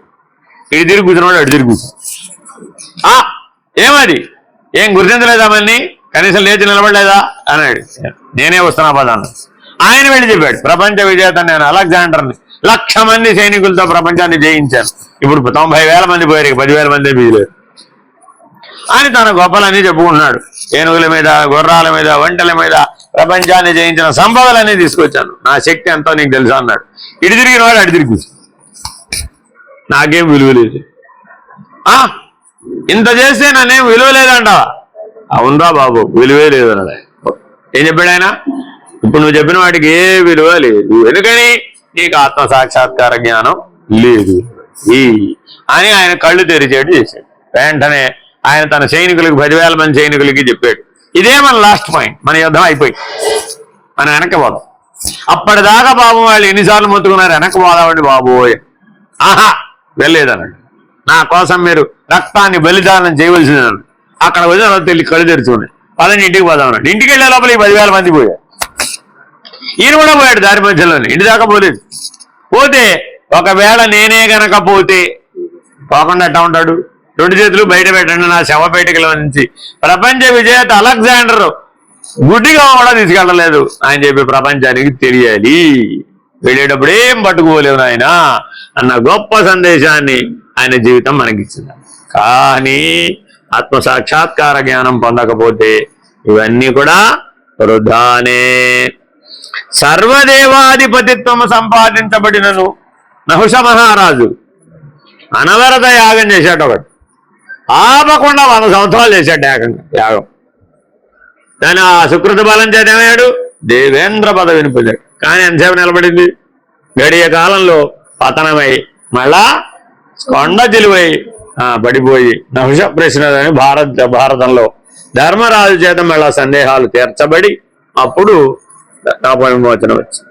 కాబట్టి దేవేంద్రాది పదవులు లభించినప్పటికీ, అష్టదిక్పాలకాది పదవులు లభించినప్పటికీ కూడా ఆత్మ సాక్షాత్కార జ్ఞానం పొందకపోతే అది కూడా వృధాయే. యతీశ్వరతము పొందబడినను అంటే అర్థం ఏంటి? సాంప్రదాయకంగా ఆయనకి సన్యాసం ఇచ్చేశారు, ఓ వారసత్వంగా వచ్చేసిందండి. వాళ్ళ గురువు గారు ఎంపిక చేశారు, ఓ పిల్లాడికి యతీశ్వరుడుగా ఇచ్చేశారు. 8 ఏళ్ల పిల్లాడికి సన్యాసం ఇచ్చేశారు. ఇప్పుడు ఆ 8 ఏళ్ల అబ్బాయికి ఆ యతీశ్వరత్వం వల్ల, సన్యాసం వలన ఆత్మ సాక్షాత్కార జ్ఞానం లభించినట్లేనా? అంటే ఆత్మ సాక్షాత్కార జ్ఞానం పొందిన తర్వాత సన్యాసం పుచ్చుకోవాలా? సన్యాసం పుచ్చుకొని ఆత్మసాక్షాత్కార జ్ఞానం సంపాదించాలా? ఎలా అయినా పర్వాలేదు, జ్ఞానం ముందైనా వెనకైనా జనాలు ఏం పెద్ద తేడా ఏమి అర్థమైందండి.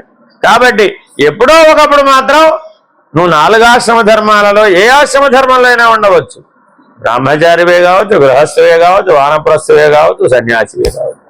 ఆత్మ సాక్షాత్కార జ్ఞానం లేకపోయినట్లయితే ఆ జన్మ వృధా అయిపోతుంది. మంత్రై సర్వస్తంభితో వా తతర్కిం బాణైర్లక్షో భేదితో వా తతర్కిం కాలజ్ఞానం చాభిలబ్ధం తతర్కిం ఏన సాత్మానైవ సాక్షాత్కృతో భూత్. ఎవరి చేత ఆత్మ సాక్షాత్కారం పొందబడలేదు వానిచే మంత్రసిద్ధి బలమున సమస్తమును స్తంభింపజేయగలిగినను. పాముల నరసయ్య గారు ఉండేవారు. పాము కాటు వేయగానే ఏం చేసేవాళ్ళు? ఫోన్ చేయమనేవాడు. మన నెంబర్ ఉండేది. ఫోన్ చేస్తే ఆయన అక్కడే ఫోన్లోనే మంత్రం వేసేవాడు. ఆ ఫోన్ ఆ కాటు వేసిన వాడి చెవి దగ్గర పెట్టమనేవాడు. అంతే అంతే ఆయన మంత్రం చెప్తుండేవారు ఫోన్లో. అవి వింటూ ఆయన చిన్న గొడ్డపీలిక పెట్టుకునేవాడు. ఆ గొడ్డపీలికకి ముళ్ళు వేస్తూ ఉండేవాడు. 7 ముళ్ళు వేసి ఆ 7 ముళ్ళు విప్పేటప్పటికి విషం దిగింది. అంతే. మళ్ళా పాముల నరసయ్య గారి తర్వాత అలాంటి వాడు రాలేదు. ఆయనకేం చదువు లేదు, చదువు కూడా లేదు. ఆయన యాంటీవెనం ఇంజక్షన్ లేదు, ఏ గొడవ లేదు. అంతే. ఎంతమందికో తెలిసి ఆంధ్రదేశంలో పాముల నరసయ్యని తెలియని వాళ్ళు. ఆ తరం వెళ్ళిపోయింది, ఆ మంత్రసిద్ధి పోయింది. ఇప్పుడు ఆ పాముల నరసయ్య గారు మోక్షం పొందినట్టే, ఆత్మజ్ఞానం లభించలేదు. కాబట్టి ఎన్ని మంత్రసిద్ధులు ఉన్నప్పటికీ అవన్నీ సృష్టిలో ఏదైనా చేయవచ్చు, సృష్టికి ప్రతి సృష్టి కూడా చేయవచ్చు. కానీ ఆత్మ సాక్షాత్కార జ్ఞానం లేకపోయినట్లయితే దానివల్ల ప్రయోజనం లేదు. Very good. గడియ పాటు స్వర్గంలో ఉంది కానీ డోంట్ వరీ. బాణములతో మత్స్యయంత్రాది లక్ష్యములను గురి తప్పక తెగగొట్టగలిగినను. ఉన్నాడు మన వారసులో ఒక ఆయన, మత్స్యంత్రం కొట్టిన ఆయన. ఎవరైనా? అర్జునుడు. అర్థమైందండి. ఇప్పుడు ఆయనకి మత్స్యంత్రం కొట్టినంత మాత్రాన అర్జున విషాద యోగం రాలేదంట, వచ్చిందిగా. అయ్యయ్యో, మరి ఆత్మ సాక్షాత్కార జ్ఞానం ఉన్నట్ట? లేనట్టే. అర్థమైందండి. అలా ఎన్నో యంత్రాలు కూడా ఆయన అప్పుడు కాలంలో మత్స్య యంత్రం, ఇప్పటి కాలంలో గోల్డ్ యంత్రాలు, మనం జీవిస్తున్న యంత్రాల మీద. అర్థమైందండి. అలాంటి ఎన్ని యంత్రాలు మనం కొత్తవి సృష్టి చేసినా, పాత వాటిని పగలగొట్టినా ఏమీ ప్రయోజనం లేదు. భూత భవిష్యత్ కాలపు వృత్తాంతములను చక్కగా తెలుసుకొనగలిగినను. ఏమండి, ఎవరైనా నిన్ననే ఏంటది ఆయన ఒక ఆటోలో వచ్చా నేను. నిన్న దర్శనానికి వెళ్ళాం కదా, తిరిగి వచ్చేటప్పుడు మేము ముందు వచ్చేసాం. వస్తే దిగ్గానే ఆటో డ్రైవర్ అడిగాడు, ఏమండి నేను కొత్త ఆటో కొనుక్కోబోతున్నాను, ఎవరి పేరు మీద కొనుక్కుంటే బాగుంటుందో చెప్తారా మీరు అన్నాడు. ఒక నిమిషం అర్థం కాలేదు. ఎవరి పేరు మీద కొనుక్కుంటే వాడి పేరు మీద కాబట్టి ఎవరి పేరు మీద కొనుక్కుంటారు. ఇంతకీ నీ ప్రశ్న ఏమిటన్నా? మా ఇంట్లో మేము 5 సభ్యులు ఉన్నాం. మా అమ్మాయి ఉంది, మా ఆవిడ ఉంది, నేనున్నాను, మా పిల్లవాడు ఉన్నాడు, మా తమ్ముడు ఉన్నాడు. ఎవరి పేరు మీద కొంటే బాగుంటుందో ఎవరిని గొడవపాడు కానీ ఇది. ఆయన అర్థం గురువు గారు అంటే చెప్తాడని. ఆ సుజాత ఊరుకోదు కదా, ఎక్కించిన వల్ల గురువుగారు అంటుంది. ఆ గురువుగారు ఎప్పుడో ప్రమాదం వస్తుంది. అర్థమైందండి. వాళ్ళ దృష్టిలో గురువు గారు అంటే ఆయన అభిప్రాయం అది. భూత భవిష్యత్ వర్తమానాలు తెలిసిన వాడే గురువు గారని. మన గోళేమో వేరే. సరే నేనన్నా అవన్నీ నాకు తెలియవు బాబు, ఈ జాతకాల గోళ నాకు తెలియదు, ఆయన ప్రశ్న శాస్త్రం కూడా నాకు తెలియదు, ఎందుకు వచ్చిన గోళ నాకు తెలియదని చెప్తే సరిపోయేదానికి ఏదో చెప్పాను. ఆయన వెళ్ళి 10 మందికి చెప్పాడు అనుకోండి, లైన్లో అందరు ఎక్కడికి వచ్చేస్తారు. అదే పెద్ద ప్రమాదం వచ్చేస్తుంది. కాబట్టి ఇటువంటి సిద్ధులు ఎన్ని ఉన్నప్పటికీ భూత భవిష్యత్ వర్తమాన దర్శించగలిగే సామర్థ్యం సంపాదించినప్పటికీ ఆత్మ సాక్షాత్కార జ్ఞానం లేకపోతే ఏమీ ప్రయోజనం లేదు. ఎంతమంది అడుగుతుంటారు, ఏమంటే నాకు ఉద్యోగం ఎప్పుడు వస్తుంది, మా అమ్మాయికి పెళ్లి ఎప్పుడు అవుతుంది, మా అబ్బాయికి పెళ్లి ఎప్పుడు చేయమంటారు, నేను ఎప్పుడు పోతానంటారు. ఇవన్నీ ఎవరు చెప్తారు? ఇవన్నీ తర్వాత చివరికి వచ్చేసామండి. కామాతంక ఖండితో వా తతర్కిం కోపావేశ కుంఠితో వా తతర్కిం లోభాశ్లేషోర్జితో వా తతర్కిం ఏన స్వాత్మానైవ సాక్షాత్కృతో భూత్.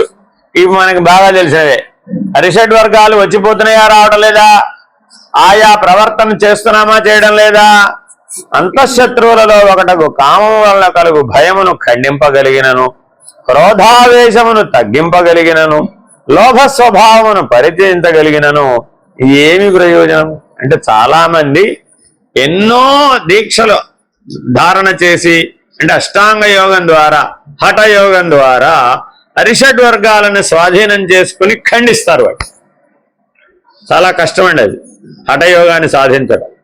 ఆ క్రియాయోగం, ఆ హఠయోగం ఇత్యాది సాంప్రదాయాలన్నింటిలో ప్రధాన శత్రువులు ఎవరయ్యా అంటే అంతఃశత్రువులు ఆరే మాటిమాటికి వస్తూ ఉంటాయి. విశ్వామిత్రుడి జీవనాన్ని గమనిస్తే మనకు తెలిసిపోతుంది. ఆయన 1000 సంవత్సరాలు తపస్సు చేశాడు. ఓసారి దేవేంద్రుడి గారు వచ్చారు. దేవేంద్రుడి గారు రాగానే ఏమిటయ్యా నీ సంగతి అన్నాడు. అంతే, గోవింద నారాయణ అయిపోయింది. ఆయనతో మళ్ళా పోయింది.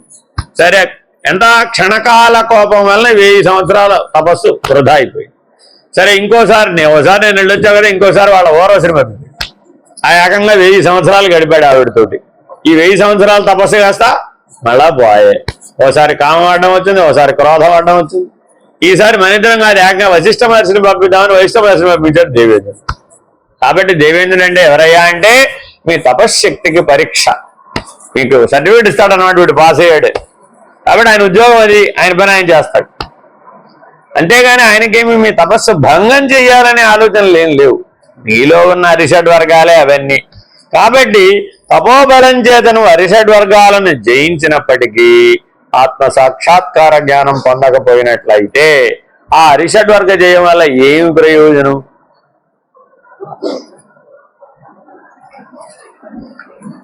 మోహధ్వాంతపేషితో వా తతర్కిం జాతో భూమౌ నిర్మదో వా తతర్కిం మాత్సర్యార్తిర్మీలితా వా తతర్కిం ఏన స్వాత్మానైవ సాక్షాత్కృతో భూత్. ఎవరిచే స్వాత్మ సాక్షాత్కారము పొందబడలేదో వారు మోహమనే చీకటిని నులిమివేయగలిగినను, పుట్టుకతోనే గర్వము లేనివాడుగా పుట్టినను, మాత్సర్యమను వ్యాధిని నిర్మూలింపజేసినను ఏమి ప్రయోజనము? ఆత్మ సాక్షాత్కారము లభించని వానికి అనాత్మ సంపదలు ఎంతటి భోగమునందించినను వ్యర్థము లేనని భావము. దానం గురించి చెప్పుకోవాలంటే ఎవరి పేరు చెప్పుకుంటాం? అంతేనా కదా? శిబి, బలి, దధీచి, కర్ణుడు. వాళ్ళ అమ్మగారు చిన్నప్పుడు చెప్పింది ఆయనకి, నాయనా నీకంటే ముందు కొంతమంది ఉన్నారు నాయనా, వాళ్ళు దానం చేత కీర్తి పొందారు, బలి, శిబి, దధీచి, వాళ్ళకంటే నువ్వు గొప్ప పేరు పొందాలి అని చెప్పేది వాళ్ళ అమ్మ. ఆవిడేదో ఆత్మసాక్షాత్కార జ్ఞానం పొందమని చెప్పచ్చు కదా ఆవిడకి. ఆ కర్ణుడు దానికోసం ప్రయత్నం చేసేవాడు. కానీ వాళ్ళ అమ్మ ఏం చెప్పిందట? దానంతో కీర్తిని, యశస్సును సంపాదించమని చెప్పిందట.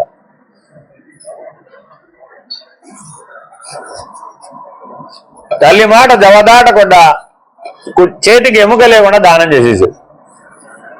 ఆఖరికి చివరి దశలో, ఆఖరి శ్వాసలో ఉండగా అర్జునుడు కర్ణుడిని తూష్ణీభూతమైన మాటలు మాట్లాడాడు, తక్కువ చేసి మాట్లాడతాడు. అప్పుడు అది తెలియజెప్పడానికి శ్రీకృష్ణుడే ఆఖరి దానం పుచ్చుకుంటాడు. ఎందుకని? దాని వెనక రహస్యం ఏమిటి? ఆ దాన ఫలాన్ని మొత్తాన్ని స్వీకరించేశాడు ఏకంగా ఒకేసారి. ఆయన జీవిత కాలం చేసినటువంటి దాన ఫలం ఉందే, ఆ దాన ఫలం మొత్తాన్ని పరమాత్మ గుర్తు చేసుకుని ఆయనకి మృత్యు వచ్చాడు. లేకపోతే ఆ మృత్యు రాదు. ఎంత పెద్ద సమస్య. చివరి క్షణాలలో ఆ మరణ వేదన కొట్టుకుంటూనే ఉంటాడు. భీముడు దుర్యోధనుడి తొడలు వెరకొట్టినప్పుడు ఓ మాట చెప్తాడండి, నిన్ను నేను చంపను అంట. నా ప్రతిజ్ఞ తొడలు వెరక్కొట్టమే గాని నిన్ను చంపడం కాదు. ఇలా అర్ధ ప్రాణంతో జీవచ్ఛవంగా నిన్ను వదిలేస్తాను.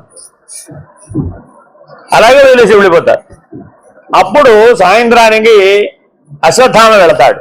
అశ్వత్థామ వెళితే అశ్వత్థామ అడుగుతాడు, ఏమయ్యా దుర్యోధనుడా, నేను మా నాన్నగారి దగ్గర విద్య నేర్చుకున్నాను కదా, ద్రోణాచార్యుడి దగ్గర.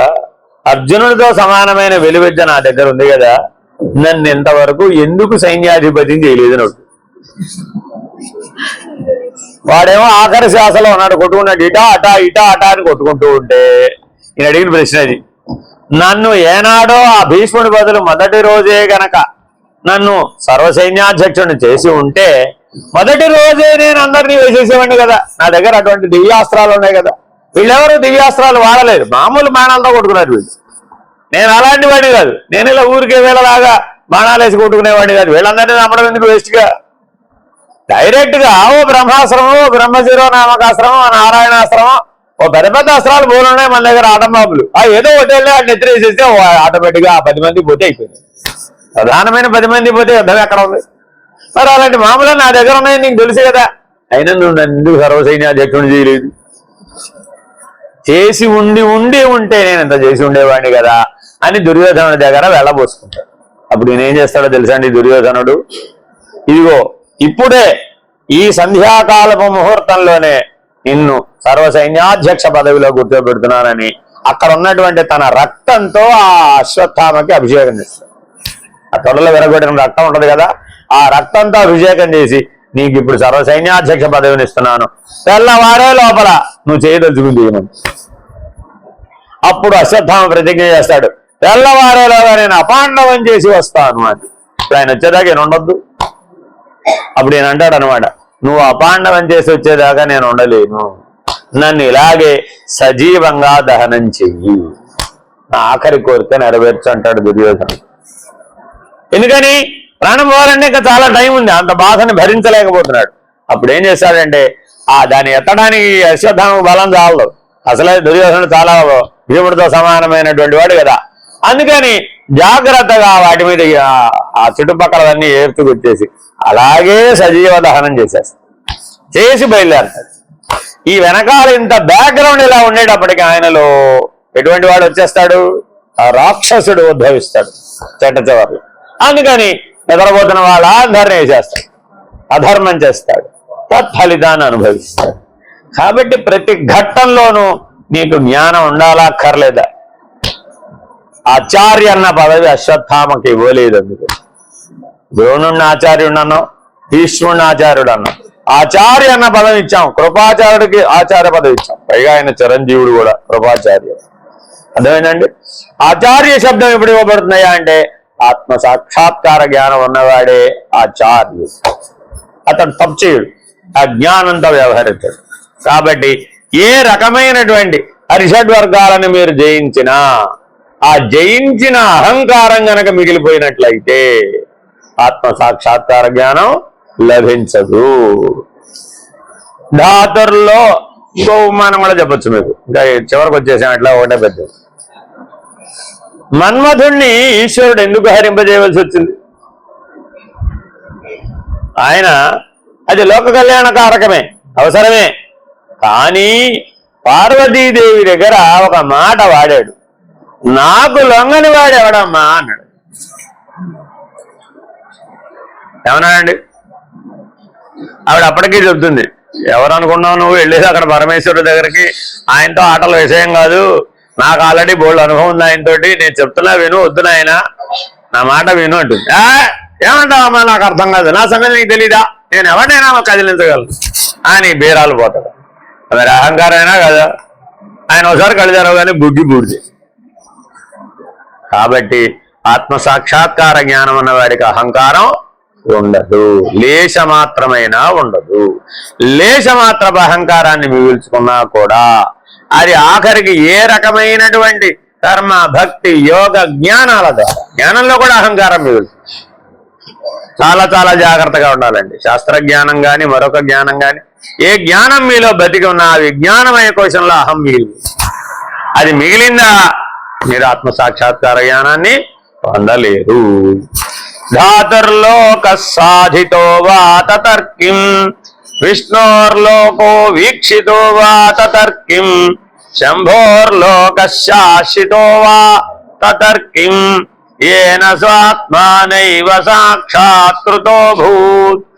ఎవరిచే ఆత్మ సాక్షాత్కారం పొందబడలేదో వారిచే బ్రహ్మలోకము సాధింపబడినను, విష్ణులోకముకు వైకుంఠము ఆమూలాగ్రము తోడబడినను, కైలాసము స్వశాసనములతో పరిపాలించబడినను ఏమి ప్రయోజనము? ఆత్మ సాక్షాత్కారము కలగని నాడుకి అనాత్మ సంపదలు ఎన్ని ఉన్నప్పటికీ లాభం లేదు. మన 18 పురాణాల్లో ఇలాంటి వాళ్ళు చాలా మంది కనబడతారా లేదా? భృగు మహర్షి ఏం చేశాడు?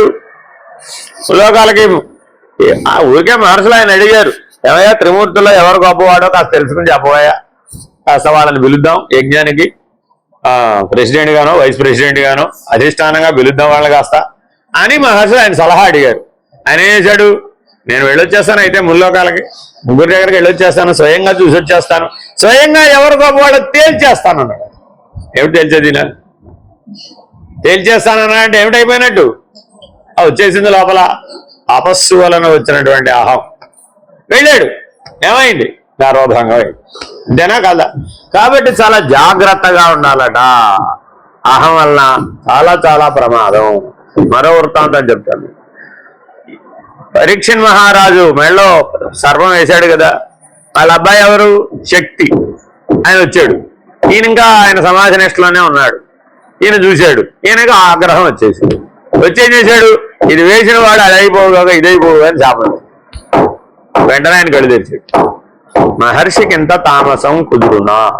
నువ్వు ఋషివి కదా, కందమూలాలు తింటున్నావు కదా, ఆ రిషడ్ వర్గాలను జయించాలనేగా, ఎందుకు అన్ని వదిలేసావు భోగాలన్నీ? వాటి వల్ల రిషడ్ వర్గాలు పెరుగుతున్నాయి అని.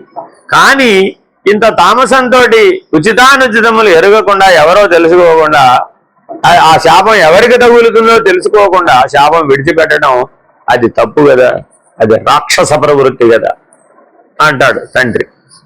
మరి ఇప్పుడు ఈ పరాభవం పొందిన ఆయన ఎలా ఉన్నాడు? ఆయన మామూలుగా, ఎందుకని? ఆయనకి జ్ఞానం ఉంది. శాపం ఇచ్చిన ఆయనకి తపోబలం ఉంది, కానీ వివేకం లేదు. అదేనండి, ఇలాంటి సంఘటనలు కోకొల్లలు కనబడతాయని మన పురాణ ఇతిహాసాలు. కాబట్టి నేను ఎంతటి వాడనో తెలుసా అని నీలో ఒక క్షణం నువ్వు అనుకున్నావంటే పడడానికి ఎంతో టైం పడుతుంది. యస్యేదం హృదయే సమ్యగణాత్మశ్రీ విగర్హణం సదోదేతి సయేవాత్మ సాక్షాత్కారస్య భాజనం. ఎవని బుద్ధి ఎందు చక్కగా ఈ అనాత్మశ్రీ విగర్హణము నిరంతరముగా స్ఫురించుచుండును అతడే ఆత్మ సాక్షాత్కారమును పొందగలడు. అన్యేతు మాయిక జగద్భ్రాంతి వ్యామోహమోహితా నేషాం జాయతే క్వాపి స్వాత్మ సాక్షాత్కృతిర్భువి. ఎవరికి అనాత్మశ్రీ విగర్హణము మనసున స్ఫురింపదో అట్టివారు మాయికమగు ఈ జగత్తునందు ఇది అంతయు సత్యమును భ్రాంతి వ్యామోహముచే మూర్ఛనందు పొందిన వారుగా అవుతున్నారు. అట్టి వారికి ఈ లోకమున ఎన్నడూ స్వాత్మ సాక్షాత్కారము కలుగనేరదు. కావున ఈ అనాత్మశ్రీ విగర్హణమును చక్కగా మనసును ఉంచుకొని పరమ వైరాగ్యమును పొంది పరిశుద్ధాంతఃకరణులై యథాశాస్త్రముగా వాక్యార్థ విచారణమును స్వాత్మ సాక్షాత్కారమును పొందుటకై మానవులు యత్నింపవలయును. అట్లు చేయుటయే పరమ పురుషార్థమగు మోక్షమును ప్రసాదించును. ఆత్మ సాక్షాత్కార జ్ఞానం లేకుండా మోక్షాన్ని సాధించడం అసాధ్యం. కాబట్టి ఈ సందర్భాలను మీ జీవితంలో గుర్తుపెట్టుకుని అవి అన్ని అనాత్మ అనేటటువంటి సత్యాన్ని గుర్తుపెట్టుకుని భ్రాంతిని విడచి వాక్యార్థాన్ని విచారించి ఆత్మ సాక్షాత్కారాన్ని పొంది మోక్ష పదమును అందుకోవాలి. హరి ఓం శ్రీ గురుభ్యో నమః. హరి ఓం పూర్ణమద పూర్ణమిదం పూర్ణాత్ పూర్ణముదచ్యతే పూర్ణస్య పూర్ణమాదాయ పూర్ణమేవావశిష్యతే. ఓం తత్సత్. ఓం శాంతి శాంతి శాంతి. హరి ఓం శ్రీ గురుభ్యో నమః. హరి ఓం. నారాయణ నారాయణ. శుభం.